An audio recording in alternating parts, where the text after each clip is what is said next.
Leap to Unicorn with IDFC First Bank in association with Moneycontrol and CNBC TV 18, Season 2.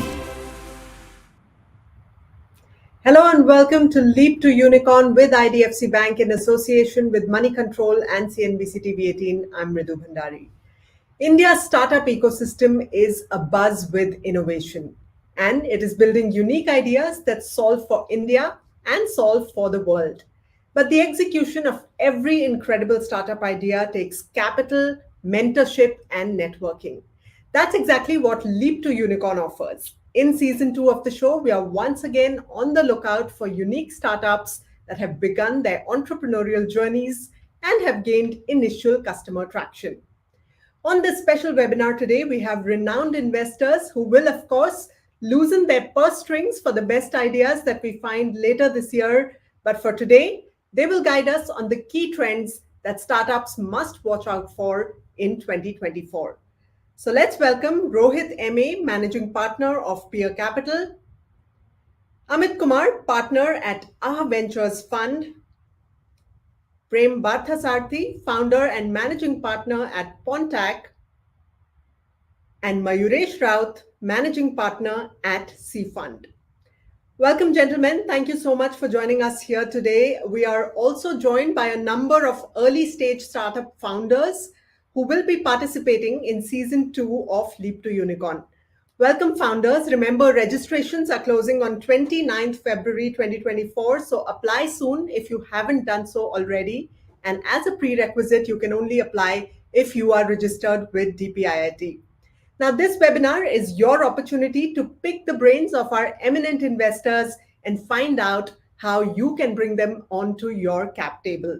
So please use the chat box on your screens to share your questions. We'll pick them up towards the end of the session. And now, well, there are many lenses through which a startup has to evaluate its landscape in 2024. So let's begin with the regulatory lens. There's a lot that's been happening in the startup landscape recently. Prem, if I can begin with you, will the troubles faced by the likes of Byju's or legal troubles facing Go Mechanic and MojoCare cause increased regulations for everyone in the ecosystem? Well, thank you for the opportunity, and good to be here and share the knowledge with fellow participants and also fellow people in the webinar. Now, if you think about what's happening in the market in terms of Byju's and other names that you mentioned, Madhu, what is important is the regulator is here to protect. It is there, the regulation is there to create an ecosystem or a framework within which we tend to operate. What we have seen in some of the names that you've just mentioned is there could have been increased elements of corporate governance and financial reporting, which could have avoided the current situation and what we are facing. So what we should aim for from a regulatory standpoint and understanding is that we should look at the regulator as a Bible to work within the norms, within the framework.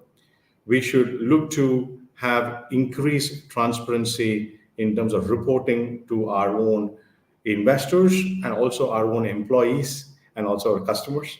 And we also need to ensure that we don't make claims that we cannot sustain or we cannot accomplish.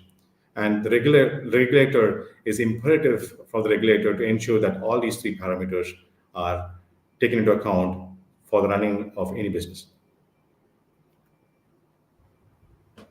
Right. Mayuresh, if I can bring you in as well, how can startups really prepare themselves for such eventualities? What lessons can we take from some of the governance or regulation related failures that we are seeing of iconic startups?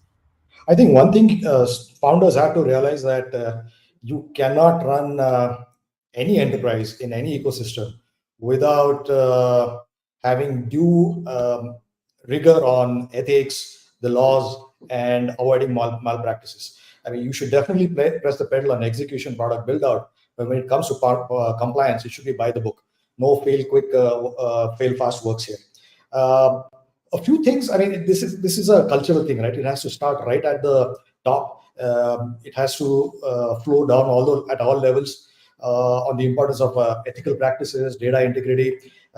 In terms of this is just preparation, right? But if things do go wrong, and things could go wrong, some of it is due to lack of not keeping up with regulation or not having the right legal advice. Make sure that you have a crisis management plan if something goes wrong, or make sure you have the right set of experts at your beck and call. And lastly, I would also say that some portion of the blame for the missteps, and without pointing any fingers at any startups, this is all across the spectrum, has to end at our doorsteps, which is the investors, right? I mean, if we keep on saying faster, faster, then founders will think, okay, let me look under the hood and see if I can tweak this metric, and then, hey, this passed muster, so the next time I don't meet milestones, let me tweak some more. This also came through. So, ultimately it's a one-way street. It's very difficult to pull back. I mean, even my kids, one of whom who's a teen and the other is just about to turn one, when I say go faster, they don't say how much. They say why. They talk back and they ask why. Why should I do this? So why should founders adopt that approach? Push back, discuss, have mature conversations, and make sure that founders and investors are aligned, and everything is by the book. Right, absolutely. You cannot sacrifice accuracy for speed. Amit, coming to you now, given that artificial intelligence and Gen AI are really the buzzwords in the tech world today, and there is so much innovation happening around this technology, what is the likelihood of new regulations on the use of AI coming into effect in 2024? Any insider tips on that? Thanks. First of all, happy to be on this panel and also on this program. Before I jump onto it, I think on the compliance part, I just wanted to add something. It's very, very critical that we also go ahead and look at the regulator coming up with new norms, etc., for unlisted companies. We'll have a lot of them for listed securities, the reporting, etc., mechanisms. But I think it is very, very imperative now that we have something for the unlisted companies also. So that needs to be strengthened. And once that is done, I think when it comes to strengthening of that, we can also think of going into other things like artificial intelligence, etc. Now, obviously, there is a lot being talked about artificial intelligence. It is across sectors. So I think a lot of people, first of all, confuse artificial intelligence as a vertical. Now, artificial intelligence actually is horizontal. It is across all industries. But I think it needs to be now married to the concept of the Information Technology Act. I think some bit of sections need to be added in that, so that we can talk about artificial intelligence per se also being covered in the IT Act of 2000. Once that happens, I think we will have much more clarity. There is some talk definitely going on that we need some sort of regulations around that. And if you see, at least the regulations now have come out with regard to, say, financial influencers, etc. So they are trying to obviously tighten the norms around entire technology sector, so that whenever people are going forward and investing in those companies, they know that it is not just everything that is there under the sun that they'll be able to achieve, but with regulations around it. So yes, something of that sort definitely is going to come in, and I'll not be surprised that by the end of 2024, early 25, we will have something or the other. I don't think so it's going to happen anywhere before the elections for sure, because we are just a couple of months away. New government comes, they'll settle down. We don't even know who the new minister, etc., is going to be. So I'm sure that once that happens, we will have some regulations around AI coming into the fore. Right, absolutely. So we can only speculate that regulations may come in towards the end of the year or early 2025, like you said. Rohit, how will regulations affect innovation in startups that really are banking on emerging technologies like AI? Thanks, Mridu. Happy to be here, and wonderful to see all the amazing founders participating in this platform. And hopefully, we'll all learn more as well as you guys interact more often. Look, I think regulation, in my view, it's different in different yardsticks, right? Like typically in a country like ours, where innovation has always shown the path forward, you will find that regulation will always be a laggard, right? So what this means is, in some cases it can be an enabler, in some cases it can be a disabler, right? So we spoke about a few names earlier on. Look, of all the names spoken about, there is no excuse for willful fraud. If someone tries to kind of do this despite investor pressure and such, there is no excuse for that, right? No amount of regulation can actually help or avoid what is the eventual outcome. But I think where disabling happens, like in the case of Paytm, for example, right? Somebody who's been looked at, like, if anyone talks of fintech ever in our country, that's probably one or two names that will come up on top. And yet you are finding that regulation, let's say misplacements have actually come in and, unbundled them, right? So this is the same if it can happen in public market, in a large capital, well-capitalized company, which is like top of mind recall for most, it is going to happen across all the levels. So I think it has to be tied in extremely mindful in terms, how an entrepreneur is looking at the opportunity. I would say look at all the trends which are coming together, right? So AI is one, of course. Look at data privacy bill. There are drafts out for all of these things, right? So it is different again if someone's trying to build from a consumer angle or an enterprise angle. Enterprise, I think there's a lot more checks and balances, especially given the kind of enterprise you're dealing with. But if it's a direct to consumer, I think that's where it gets a lot more murkier, right? And as a government, as regulation, you're always trying to, give the lowest common denominator, like the guy who can get affected the last. I think the common man. That's what they're trying to protect, and that will happen through a lot of consumer-driven approaches, right? So I think my advice would be to kind of look at some of these things. Do not take regulation for granted, because I think we've seen this across even developed countries. And for the ones who follow, like even in terms of regulation on privacy, in terms of GDPR in the European Union, to all the various mechanics in the US, you're seeing that even companies like Google and others are still getting penalized huge amount of dollars. It's another thing that they can afford to pay it. But the fact of the matter is that this will all be a matter of learning. It's not that somebody has a rule book today, you can go and apply and then figure out that I was in the clean. The government's view is gray area is considered to be as not right. They'll start with that position till proven otherwise, right? So my advice would be to be watchful, look at all the draft guidelines. At an early stage, it's actually easier to kind of maneuver and comply to a lot more than at a larger scale, right? So I think being nimble and early is probably a lot more advantages than at a later stage trying to unlock a lot of things. Right. So we've looked at the regulatory landscape. Let's also talk a little bit about India's startup revolution that is actually making its way beyond the metros and on to tier 2 and tier 3 cities as well. So some of the obvious reasons are, of course, lower cost of talent, real estate. Prem, if I can come back to you, what are some of the other big factors that are driving the growth of entrepreneurship, especially in our smaller towns, cities, and even rural India? Thank you. So I'm just pleased to say that what we have witnessed in India is a remarkable change in terms of innovation. We've done about well over 100 investments across India, and about 60-70% are actually coming from tier 2 and tier 3 towns, so which is actually very encouraging.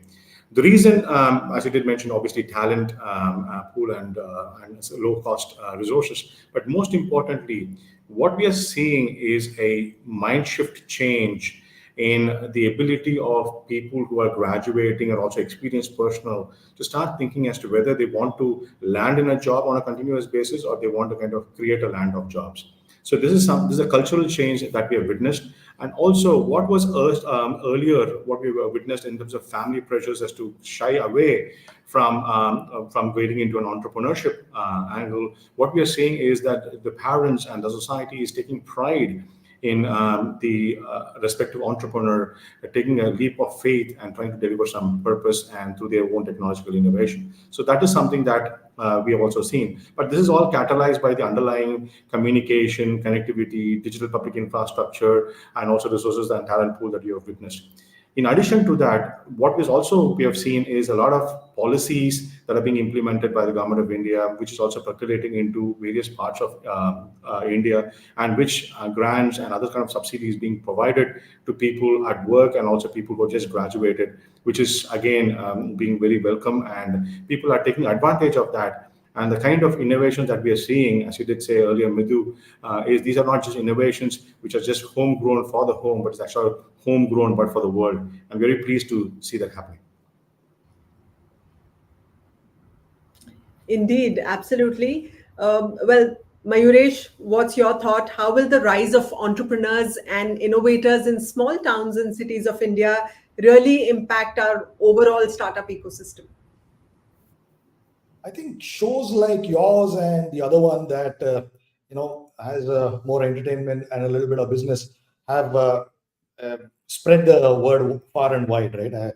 Everybody is aware of what's happening in the startup world. Initially, it was Bangalore, which was the epicenter. This still continues to be the epicenter, but talent doesn't have. It's not restricted to a single geography, right? We work with several state governments for almost a decade now, and the one thing that we see is, and deep tech is an area of focus for us. The one thing that we see, it's a small flame, but it has to be cherished, nourished, which is I'm an engineer, and most folks from the startup world have some engineering exposure. Either they studied or they end up working with engineers. It's great to see engineers being engineers, and what I mean by that is, for the longest time, my generation, even the younger lot, if you came from a decent enough school, you sat for campus, and if you stayed back in India, you hoofed it off to the Infosys, TCS of the world.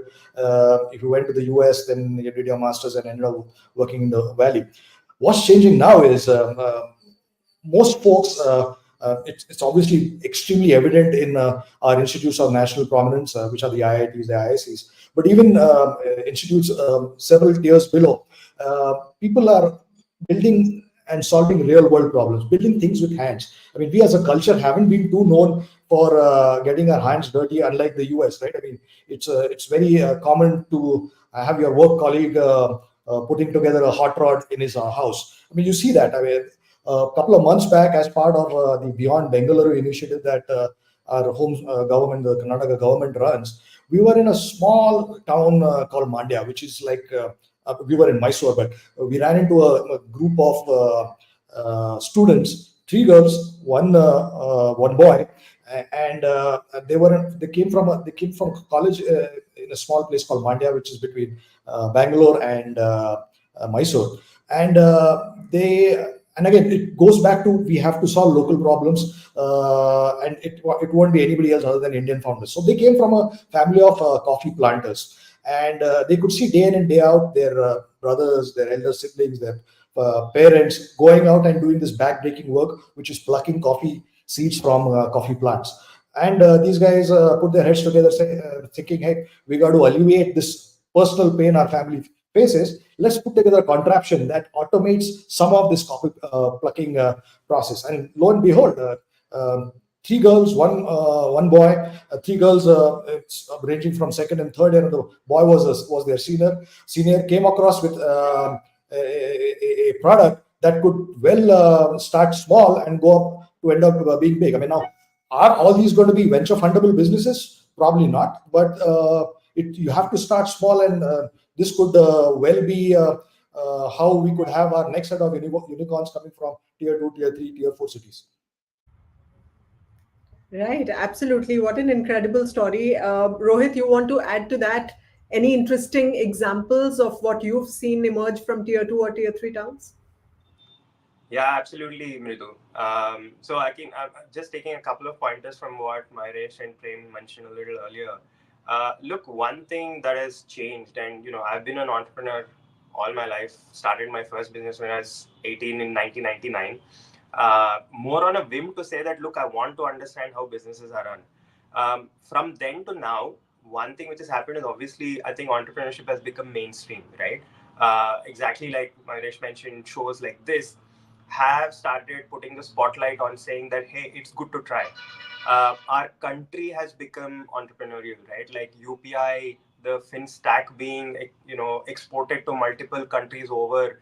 Founders should look up something called MOSIP as the MOSIP.io as the opportunity that the government is seeing in terms of exporting its entire fin stack.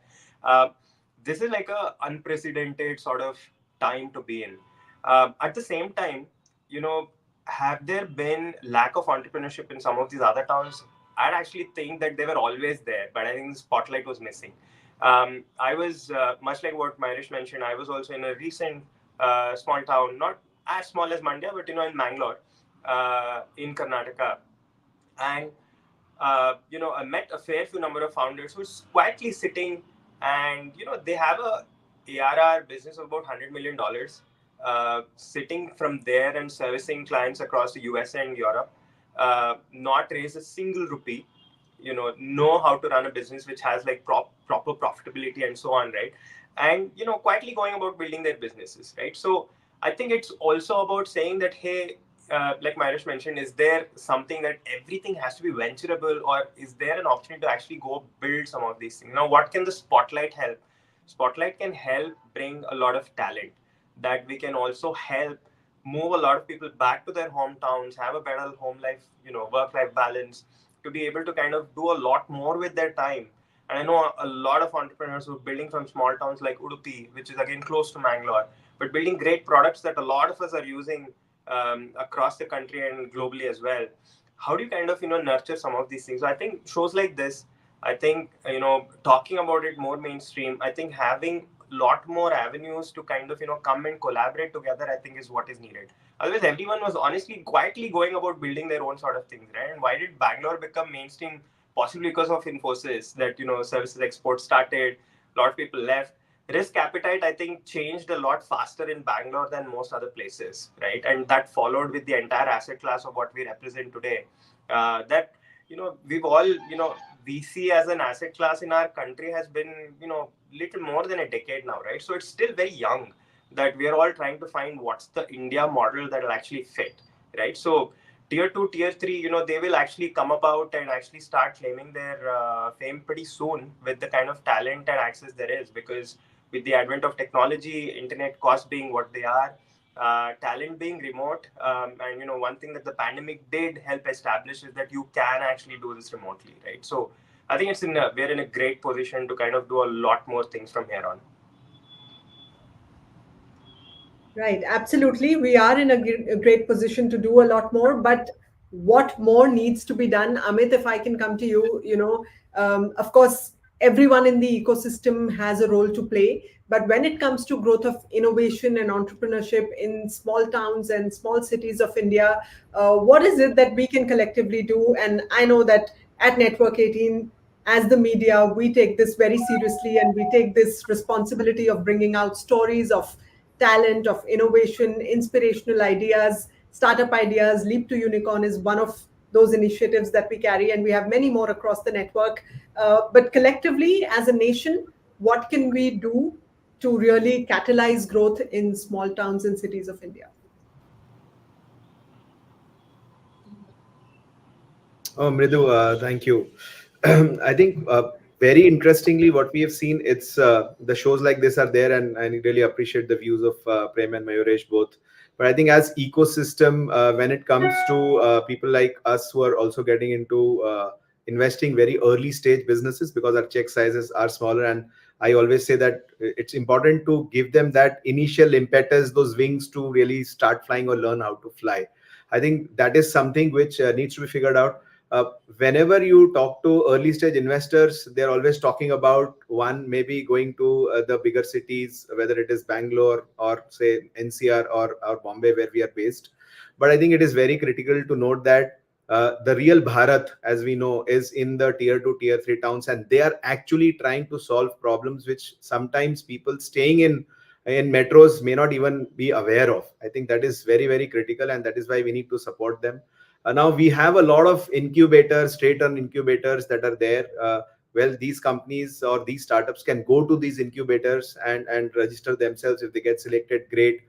They not only get that initial funding, but resources, but also the right kind of mentoring and advice that is very, very critical for these founders. What we've seen while we invest in tier 2, tier 3 town founders is that although technology is there, but sometimes the awareness and exposure has to be not like this, but has to be much more wider. And that is what the mentoring and advising part can actually get to these people. We need that, and that is something continuously that all of us have to get together and do that. Now, people are funding these startups, but apart from just the funding, all they need is also the right kind of connections, right kind of people to really get hired, and more importantly, I think who are the people who will be helping them to go to the next level. Sometimes that is lacking. That needs to be done. And I think the third most important part is that when we are talking about these grants, this funding, and this impetus being provided in terms of financial capital, I think what we have seen that you may get that approval, but unfortunately sometimes it takes little longer than what it should be to come into your bank. So we've seen delays from 3 months to 6 months to 9 months also, for the initial grants from government also coming in. I think that's also one humble request I will have to the government, is to just streamline that and make it faster, so that these companies, when they have received those grants, they can go ahead and utilize them much better and in a timely fashion. Because once somebody gets the initial capital but they are not able to utilize it, then what is the use of having that capital? Right. And Prem, I know you have an interesting story to tell as well from tier 2, tier 3 towns. So over to you. Yeah, thank you. I mean, at this point in time, I would like to mention that there are some elements of very commendable work that the government is already doing. For example, under the Ministry of Electronics and Information Technology and Software Technology Parks of India, they've already established over 21 centers of excellence across tier 2, tier 3, primarily across. And through that ecosystem, I am to understand, because I'm part of their national selection committee, they've already screened about 5,000 companies from across tier 2 and tier 3 towns of India. So what we have seen is a commendable amount of effort that has already gone in, alongside capital that they're infusing, be it in grants or be it in terms of equity funding into these companies. Now, what has actually transpired, if I were to kind of give an example, alongside how we're able to bring in technology from tier 2, tier 3 towns, which are actually solving global problems and catering to India's startup ecosystem and possibly even to a global arena. We invested in a company called Croatia Technologies in Rourkela. What they do is unmanned underwater surveillance of national infrastructure, which is either over the river bridges, or dams, or reservoirs, or even the naval infrastructure. To put things in context, this is just not an India problem, it's a global problem. India alone has got 5,000 dams and over 145,000 over the river bridges. Now, these bridges are fairly not surveyed on a regular basis, even though there are regulations in play, purely because of this reduction in manpower or depth of water or speed of water, sludge or underwater creatures, which puts national infrastructure at risk. Now, these are two founders from Rourkela who have developed this and now have successfully delivered on this project, on this product, and now it is now becoming an internationally acclaimed product. So all of this kind of identifying such remote talent and remote product which are solving global problems from India, from tier 2, tier 3, I think there should be more such opportunities created, like what Mighty and STP are doing. I do agree sometimes the grants do take some time to get delivered, but I'm sure with more of Digital India initiative, I think we should see more of that happening pretty soon. Right. Okay, so let me bring in Mayuresh as well. I believe you have a contrarian view on this one. Well, so let me be the voice of a little calibration. Again, I would reiterate what Prem and Amit have said.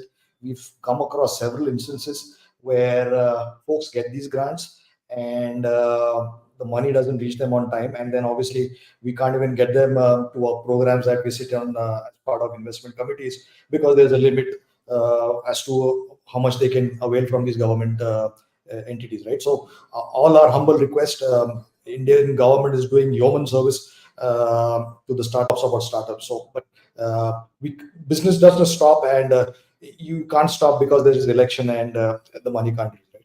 The other point, the voice of reason is, I think we have to also get the message out that startups, and especially in these tier 2, tier 3 towns, because right now startups have this halo around them, right? I mean, this is their path to riches, and there's a pot of gold at the end of the rainbow within a few years. It doesn't happen in few years. Most stories that hit your channel, Economic Times, LiveMint, are overnight success stories over a decade.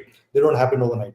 I was just at another, again, without taking any names, National Institute of National Prominence, and this was on the medical side of things. And I'm speaking with their program director. As you may well know, our medicos are they need to amend some laws so that they can jump on the startup bandwagon, because medicine is still looked upon as a critical service that our medical brethren provide to our country. And the expectation is, with the elections out of the way, they will amend laws, and you'll have doctors also having their own startups. And he was telling me that all his faculty, all his students have these dollar signs in their eyes. This is it. I mean, I just spend a few years, I churn out a product and get into the market, and I'm set. It doesn't work that way. I think there has to be some, and this falls under the mentorship, the advisory part of it. That if you want quick riches, you're better off getting those jobs in the Googles, Apples of the world. But if you're ready to put in the hard yards, 10 years, 15 years, 20 years, and with the premise that you want to solve a problem which you believe are the best placed person to solve, by all means go out and start up. Otherwise, this is not the way to get your billions. Right, absolutely. And I'm glad you put that out there, Mayuresh, because you're right. A lot of young aspirational startup founders believe that raising funds is just, exactly what they're looking for, and they can draw a fat paycheck out of it. And, that's where it sort of ends and they've made it. But actually, funds are just the vegetables to the dish that you are cooking. So a long way to go from raising capital. And I want to also shift focus a little bit now to the funding trends that we are going to see in 2024. Now, last year saw something of a funding winter. Global conflicts in recent years have, of course, impacted investments in a big way around the world. So let's talk a little bit about what 2024 will look like. And Mayuresh, coming back to you first. Founders seem to be optimistic about investor sentiments in 2024. What's behind the optimism, and how likely is it to come true? I think one thing that is evident for all of us is India stands like a beacon across economies in the world, right? There were some fears that the US particularly will go down into a recession, but it looks like, by all accounts, they made a soft landing. In fact, as recent as yesterday, Mr. Piyush Shah, our industry minister, was saying that he expects the interest cycles to turn and the interest rates to start decreasing. So I think the optimism is well placed.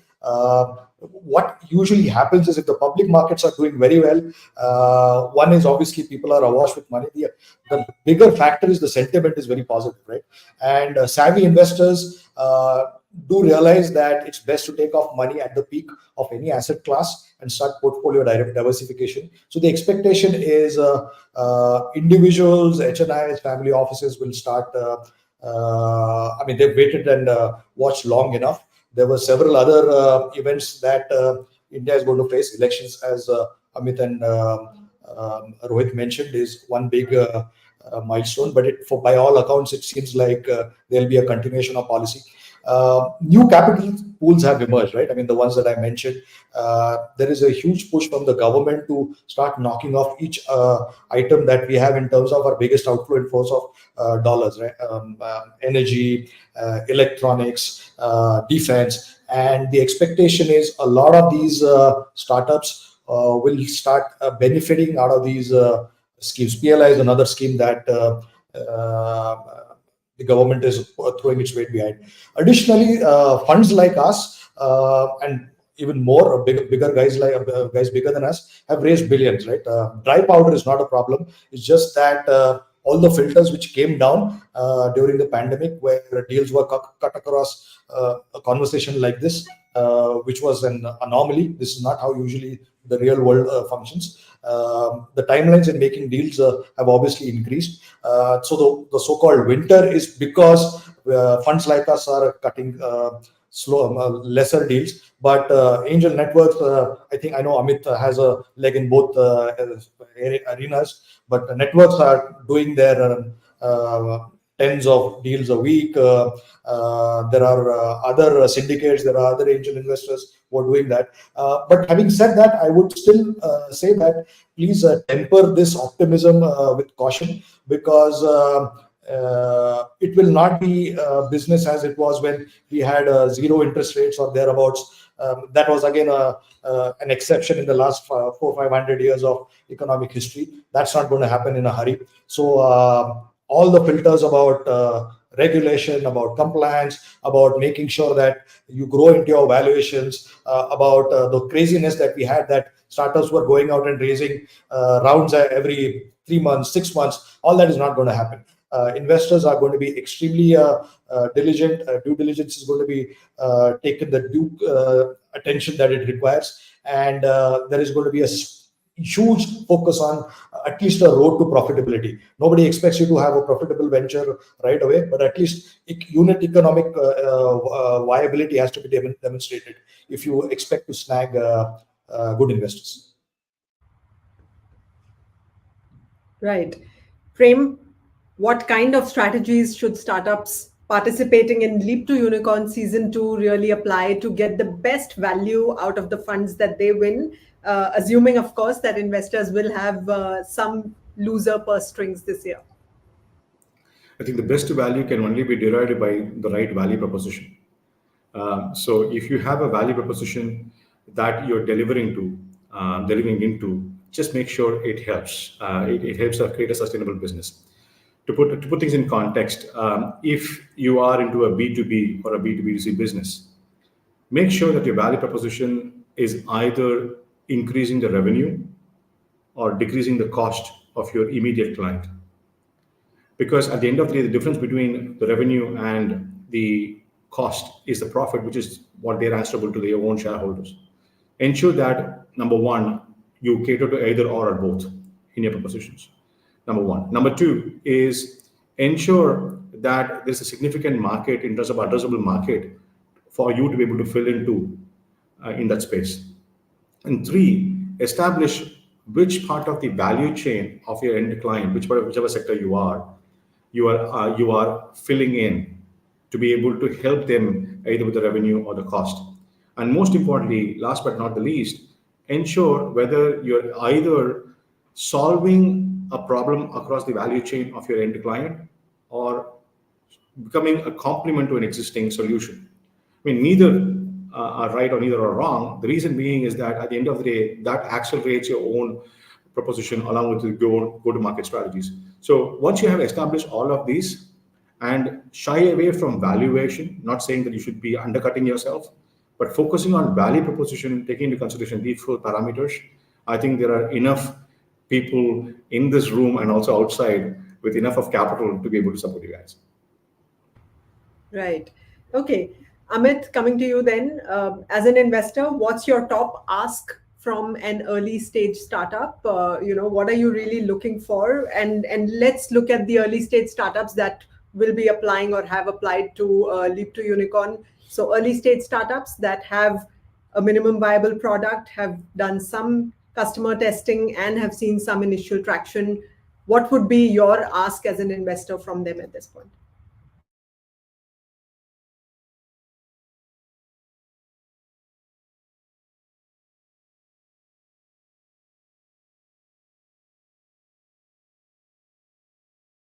With Amit. Okay, while we do that, Rohit, would you like to jump in and answer that? Hey, thanks, Midhu.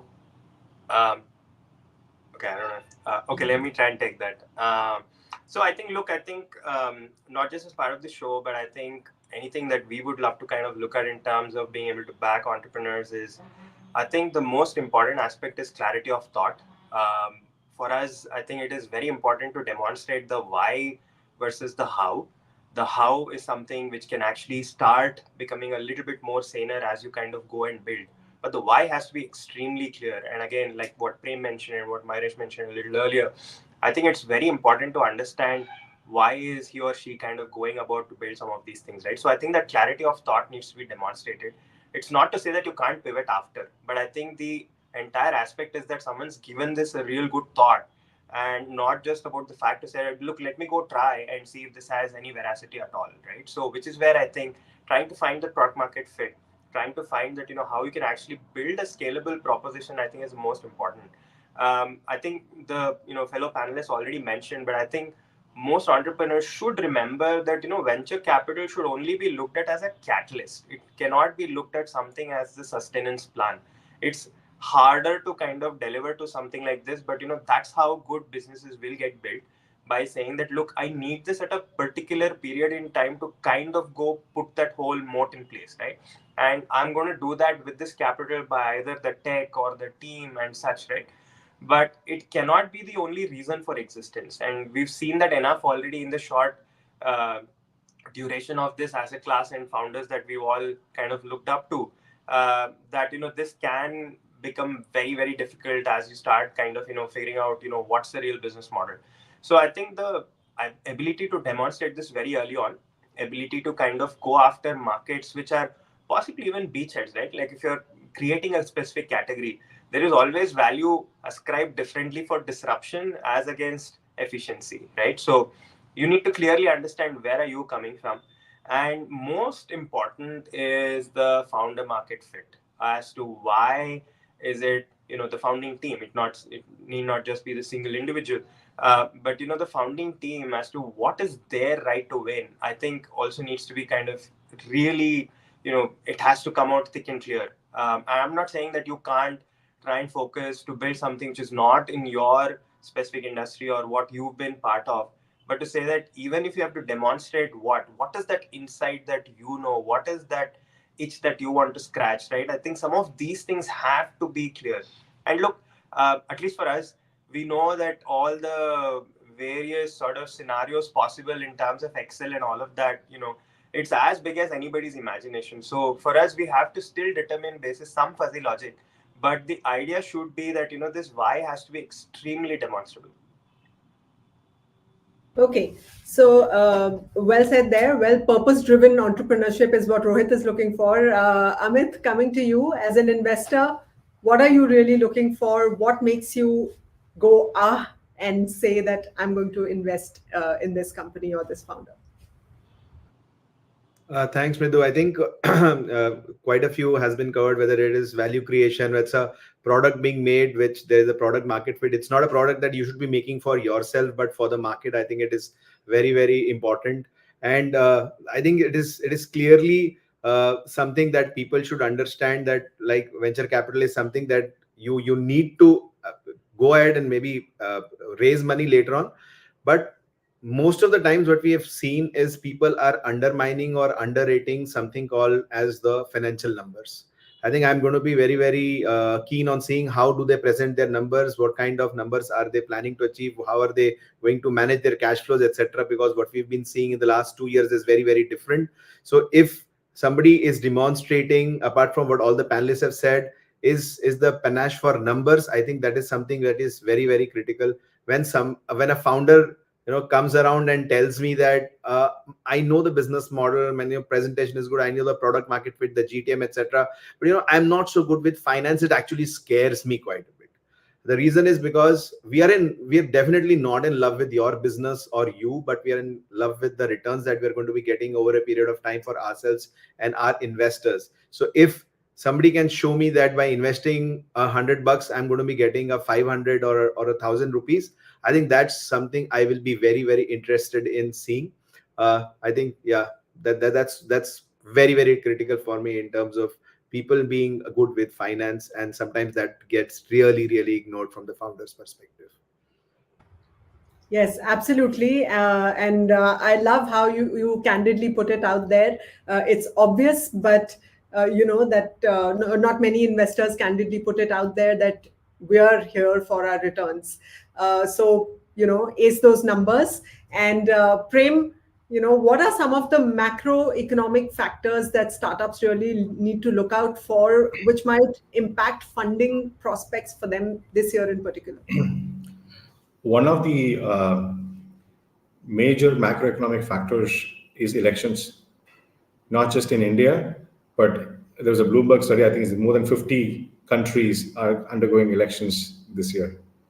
Right. If you think about just the three markets, the US, UK, and India, all the three are going to elections this year. So that's going to be a phenomenal change. And the investors, when I say investors, investors are limited partners into the funds, and hence funds into the underlying portfolio companies are going to take a very cautious approach in terms of how they invest into the portfolio companies. This is because, as it was earlier mentioned by some of the panelists, there could be some policy changes, not just domestically, but also internationally, that may or may not address some of the existing challenges, and that may create a few new opportunities as well, which for any sane investor, they would like to wait and watch. So that is one certain thing that is something that the startups need to bear in mind.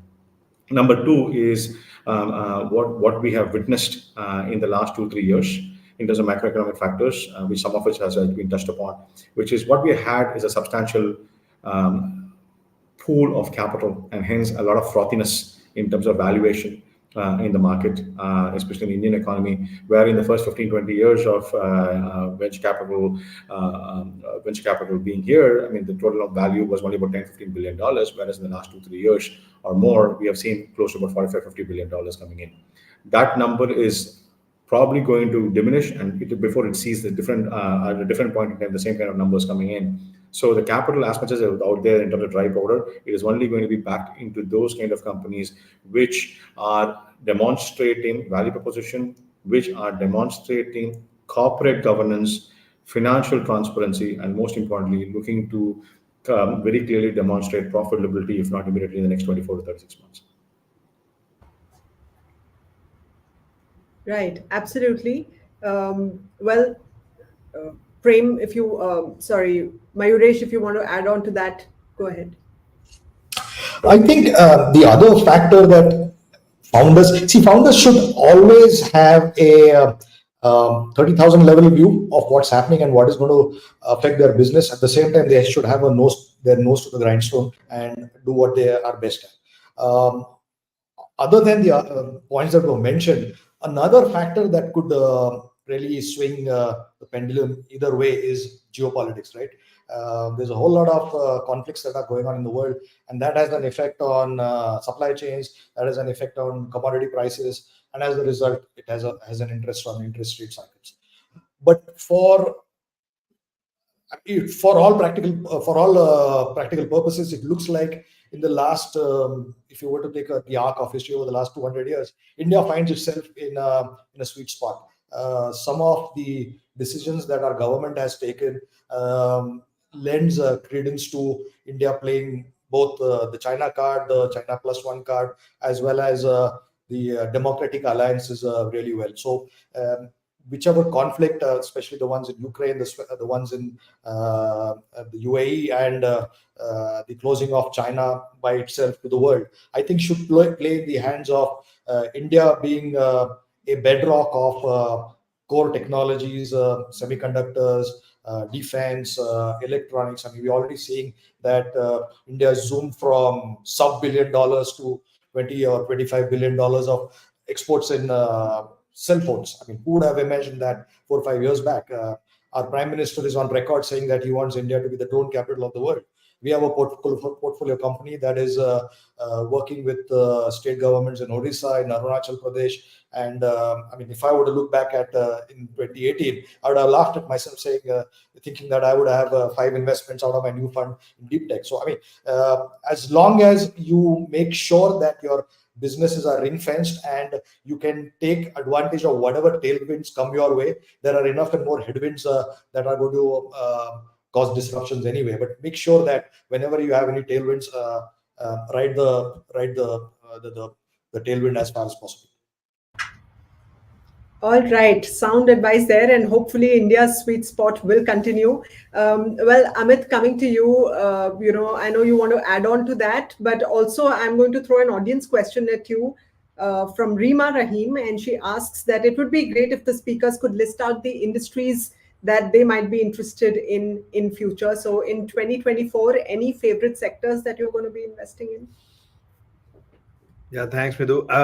I think before that, I just like to add about that macroeconomic, and I think it's more macro factor I wanted to bring across was, I think, the optics and perception, which is now relating to corporate governance, internal and external, that are there in the startup ecosystem. Recently in November, we were in Europe and we met a lot of people there wanting to get them to India as investors, and said that, you guys really need to do something about your corporate governance. Because they must be reading all those stories, which they call horror stories when it comes to investing in India sometimes, and things like that. So I think that is one thing which is very critical. We need to change that perception by being extremely proactive with internal and external governance.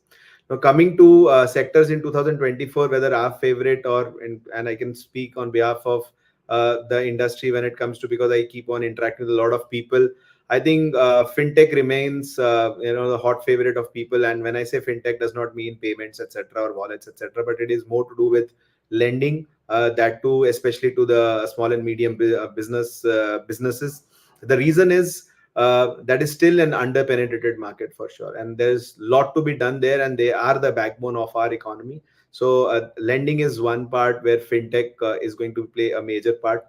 Second is health tech. I think post-pandemic, what has happened, not only from a services angle, but from product angle, what we have seen a lot of companies coming into in devices, wearables, products, etc. Recently, we have invested in a company which is into diagnostics. So they've got a very cute little small diagnostic machine which does about 50 odd tests by a single prick, which also helps diagnostics being done in tier 2, tier 3 towns, and also rural India. I think that is something which will definitely be there. Third, sustainability. And when I talk about sustainability, it can be anything from EVs to climate, and also to things that are done more cleanly in the agricultural sector as well. So that is something that people are focusing on, and that is a real problem. So that is not a problem that somebody has created. Honestly, we as humans only have created, but people have now identified that as a real problem, and they will continue to look at those sectors and invest. And last one, which still I think the VCs are interested in looking at, is are good D2C companies. Last year people thought that the party of the D2C sector is over, but there is renewed interest as we started 2024. If you have got a good product and you got the right supply chain, distribution and branding, then you are going to be giving definitely a run for the money of the bigger players as well. So these are the four sectors that we are very bullish on for 2024. Although we are agnostic, but we still wish to evaluate these sectors more deeply for making investments. Right. And since this question came from a woman, Mayuresh, if I can come to you, women-led startups still remain underfunded. They still find it quite tough to raise funding. They are not at par with, male counterparts. Any chances of that seeing more correction in 2024? What are your thoughts? I'm glad you brought that up. We definitely need to correct that skew that we have towards everything. I mean, we have less women founders, we have less women investors. As recently as I think a couple of days back, Economic Times carried a story saying it's very hard to find women in senior positions because for reasons that we all know, right? I mean, they have to take a backseat to have a family. And then once you have a family, they have to take care of kids and old parents and what have you. The burden always falls on women. But yes, I mean, that doesn't mean that it's all dark and pessimistic. But we have to start making sure that across platforms. I mean, take this panel as an example, right? Why don't we have a woman investor on this panel itself? Other than you, Mridu, there's a bunch of old and young males doing this chat, right? I mean, it has to start from small things like this. We do have women founders in our portfolio, but I mean, I would dearly love to address that. I'm sure everybody on the panel will agree with that. That is a focus area for all of us. There is enough and more that can be done, but sadly, we are still falling short of it. And we need to do everything that we can at the policy level, at the investor level, at the LP level, at the GP level, to make sure that we get enough and more women founders. The capability is there. I don't think capability is a problem with women founders, but the usual issues that women have had to overcome, right? They don't have the time to go out and network and hang out like we can do because they have to rush home, or they have to take care of the household. We have to start creating platforms, areas where networking becomes easier, having access to investors becomes easier. Right, absolutely. Well, with that, I'm going to move on to the next question, which is from Farhan Pathan. And he asks, is there any venture fund which is into deep tech startups and understands aerospace sector? We are the winners of Boeing Build 3.0 and incubated at IIT Delhi. And maybe if any of you want to raise a hand and pick up that one, it's open for the panel.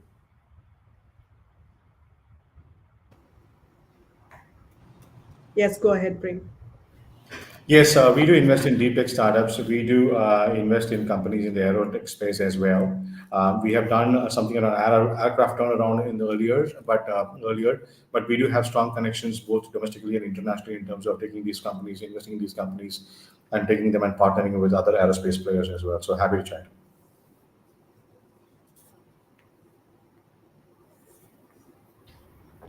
Right. Okay. So, well, before we close the session, I want to ask each one of you, what is your key mantra for starting up in 2024 that you're going to leave founders with? What should their key mantra for starting up in 2024 be? And, Rohit, if we can start with you. Oh, if I can, put it in one line, I think I would kind of say, think strong and think long. I think, someone told me recently, compounding is the ninth wonder of the world. Starting to believe that more and more, that, nothing can happen overnight, right? And even if it does, it's not that it's the same effect for everyone. So I would say think strong, think long. Right. Prem, coming to you next. As an entrepreneur myself, when I started this journey, I'll just say entrepreneurship is a very, very, very, very lonely game. Be prepared to play the lonely game, but be sure about what you do and have a purpose in terms of what we're trying to do over and above money, and I'm sure success will come your way. All right. Mayuresh? I think as part of this program, or whenever you're talking to folks who you're trying to pitch an idea, let your passion shine through, right? You should be able to sell, whether it's your idea, yourself. If you can't do that initial transference of what your idea is from you to me, then everything else that we've spoken about, profitability, unique take on product, technology, all that is not going to matter. So बेचना आना चाहिए. You should be, and it should start with selling yourself to investors, and then obviously to teams and subsequent investors. Right. Amit? Well, I think it's partly, I think it was answered by one of the panelists, but I think don't be afraid of failure. I think that is very, very important for entrepreneurs, because once you start a company, the company may fail, but you are never going to fail. So never think yourself as a failure if your venture fails. You can obviously start the second venture, the third venture, and I'm sure that if you have that the gut of entrepreneurship in you, you will definitely succeed. So don't be afraid of failure. Go ahead, try entrepreneurship. It's an amazing, amazing experience and a journey. So I actually want to pick up on that. I agree that failure is not really celebrated enough in India. And you said that you advised founders to not be afraid of failing. But I want to ask all of you, wearing the investor hats, do you invest in a startup that has failed multiple times, in a founder who has failed 2 or 3 times?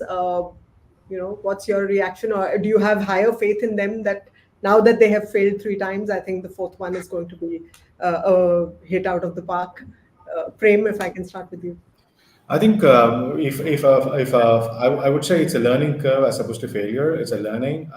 But despite the learning, if a founder, he or she or a group of founders are still standing there ready to fight and show perseverance to demonstrate that they're actually there for the last, as Rohit was pointing out earlier, think long and think strong. If they're willing to kind of do that, I would bet on them again, and I have. Yeah, I want to add to that as well, that I've actually demonstrated in some of these instances. And look, failures can be, Mridu, for various reasons, right? It need not be just for what they were doing. I'll give you a specific example. A founder in the mobility space was doing extremely well just before COVID, and COVID basically made that business unviable, right? So it's not that he failed. He was actually scaling really well, had marquee investors on the cap table and so on. And he's now started up to build again, right? So when something like this happens, you kind of also relate to that. You're probably wiser in terms of, how do you do capital management? How do you kind of build for a rainy day and so on, right? So I think it's about what you kind of pick from what those failures are. And I think Mayuresh also mentioned a little earlier, I think trying to use that in your storytelling and building capability to say that I'm better off, I'm wiser off, I think that needs to be demonstrated, and I think there'll be a lot of people willing to back. Right. Amit, your thoughts on that? Pretty simple. I think once somebody have had a failed enterprise, and I'm reiterating that again and again, because entrepreneurs should never think that they have failed, but they now know what not to do. I think that is very, very critical when it comes to starting up. Is that now at least I know what are the things that went wrong, and I'm not going to be repeating them again. As Prem rightly said, I think it is about, or Rohit said that it is about becoming much wiser. I think that is a very, very important learning that anybody would have, not just in entrepreneurship, but also as kids. We know that once we have done something wrong in an exam, and I'm giving this example because my daughter's exams are going on, she's in 7th grade, but she now remembers that what went wrong in term 1, and she's not supposed to do that in term 2. I think that is what you should carry along as an entrepreneur as well. Right. It's as simple as that, isn't it? Mayuresh, final word to you. Do you think we need to celebrate failure a lot more? We have a lot of shows around great ideas and inspiring stories, and perhaps it's time for a show on, startups that couldn't take off and why they couldn't take off and what happened. 100%. So we have several returning founders, as we call them, and not all of them have returned money.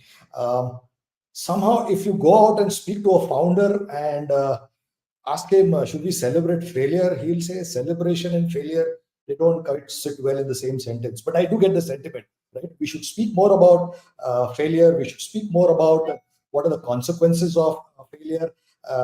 We should speak more about the rampant mental conditions that the founders have, right? I mean, it's as somebody mentioned, it's a lonely journey, and not everybody can be a founder. It's a unique gene, a unique personality that a founder needs to have, where you get pommeled every time by investors, by regulation, by government, by non-ease of business, yet you stand up and you're ready and to go again the next day. So I think we should talk about these realities.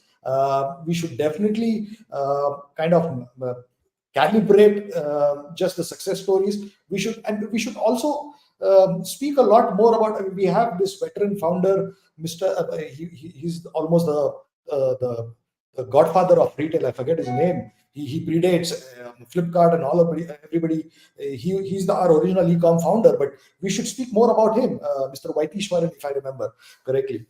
He was the one who started off e-com. He battled investors. He lost money of investors. At the same time, he never gave up. He comes back again and again, and I think he's running a very extremely profitable business. We should have stories like this that are spoken more often. Right, absolutely. Well, with that, it's a wrap of this special conversation. Many thanks to our investor panel here today for joining us and sharing incredible insights. If you are an early stage founder with a minimum viable product and initial customer traction, do register for Leap to Unicorn Season 2 and stand a chance to win funding, mentorship, and fantastic opportunities to scale your venture. Remember, only startups registered with DPIIT are eligible to apply. Well, hope you found this session useful and gained some insights into the key trends that are coming up for startups this year. That's a wrap of this special conversation. Thanks for joining us on Leap to Unicorn Season 2. Goodbye. Leap to Unicorn with IDFC First Bank in association with Moneycontrol and CNBC TV 18, Season 2.